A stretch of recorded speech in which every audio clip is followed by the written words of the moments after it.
Selamat datang kembali, kita ketemu lagi untuk pembahasan mendalam kita. Iya, halo.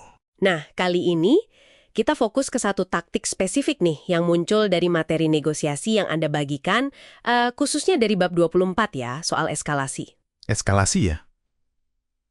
Cukup sering terjadi itu.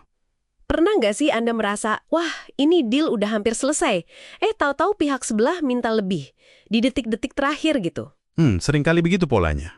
Nah, misi kita hari ini kita coba bedah bareng-bareng. Berdasarkan bab 24 ini, apa sih eskalasi itu? Kenapa orang pakai taktik ini? Dan yang paling penting, gimana kita nanggepinnya? Siap ya? Siap. Eskalasi itu ya. Pada intinya sih, usaha buat nuntut lebih banyak setelah kelihatannya negosiasi udah kelar. Setelah kita udah merasa aman gitu ya? Betul.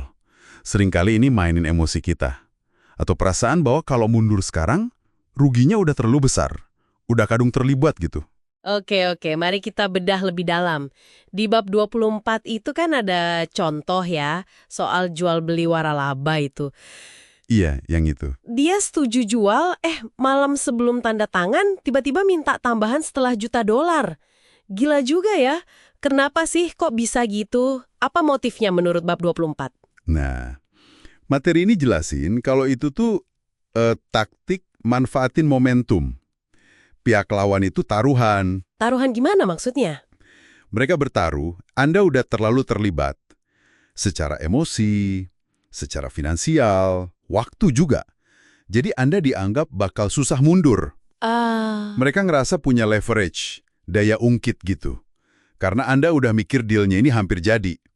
Contoh korporasi New York itu kan yang mungkin milih bayar lebih daripada batalin semua. Tekanannya kuat memang. Jadi memanfaatkan rasa sayang kalau batal gitu ya? Ini nih bagian menariknya.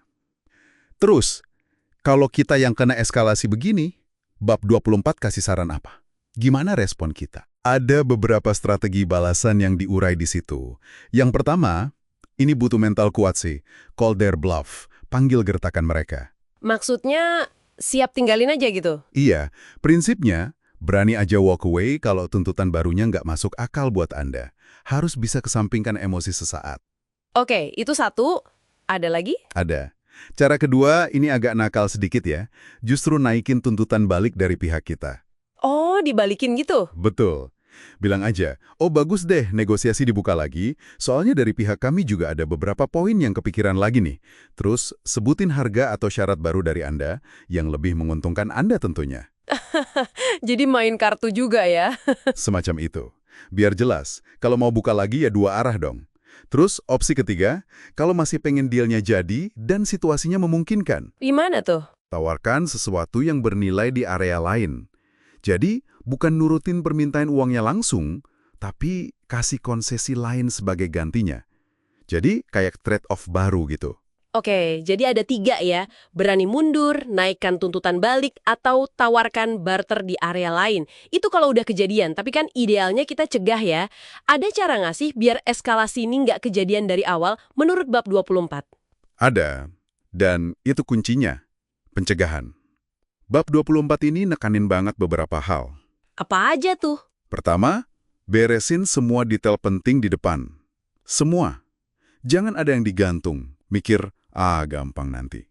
Jangan sisakan celah gitu ya? Tepat. Makin banyak yang abu-abu, makin gampang dieskalasi.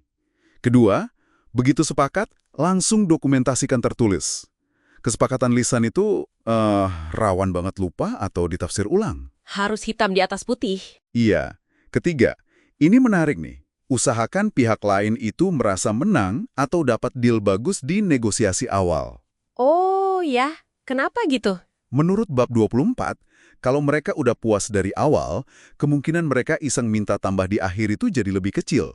Udah ngerasa cukup gitu. Masuk akal juga ya. Jadi kesimpulannya buat Anda para pendengar nih, eskalasi itu manuver tekanan akhir yang bisa bikin kesel banget.